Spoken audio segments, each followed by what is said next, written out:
বিবাহের ক্ষেত্রে গায়ে হলুদ করা জায়েজ আছে কিনা, যদি জায়েজ হয় কিভাবে করতে হবে?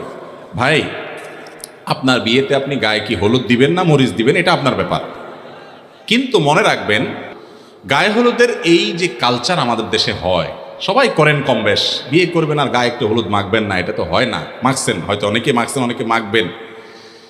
এটার পেছনে একটা বিশ্বাস কাজ করে যে নবদম্পতির তাদের দাম্পত্য জীবন সুখকর হয় শুধু হলুদ না, দুবলা এটা সেটা অনেক কিছু দিয়া বিশেষ কিছু কাজ করলে, মাখামাখি করলে, কোনো প্রক্রিয়ায় আপনার এই গায়ে হলুদ ইত্যাদি করলে তাতে নাকি নবদম্পতির সুখ হয়।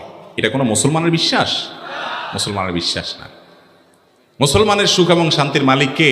আল্লাহ।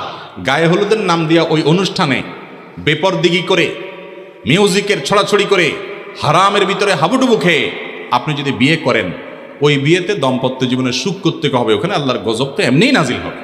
অনেকে আবার বলে, এখানে একটা হাদিস নিয়ে আসে, একজন সাহাবী বিয়ে করে আসার পর নবী সাল্লাল্লাহু আলাইহি ওয়াসাল্লাম বলেছেন, আরে তোমার গায়ে কালার দেখা যাচ্ছে, বিয়ে করছো নাকি? বলে হ্যাঁ রাসূলুল্লাহ, বিয়ে করছি। এইটা দিয়ে আমাকে অনেকে বলে যে তাহলে বোঝা গেছে বিয়ের সময় গায়ে কালার লাগানো জায়েজ আছে, হলুদে কালার আছে, অতএব সেটা জায়েজ আছে। তো আমি তো বলছি ভাই, কালার হিসাবে যদি আপনি লাগান, হলুদ কেন লাগাবেন? টকটকে লাল মরিচ লাগান, সমস্যা কি? এটা তো আপনার ব্যাপার। কিন্তু এটার ইতিহাস যখন আমরা ঘাঁটি তখন তো সেখান থেকে ভিন্ন কিছু বলে। মুসলমানের সন্তান তো সেটা করতে পারে না।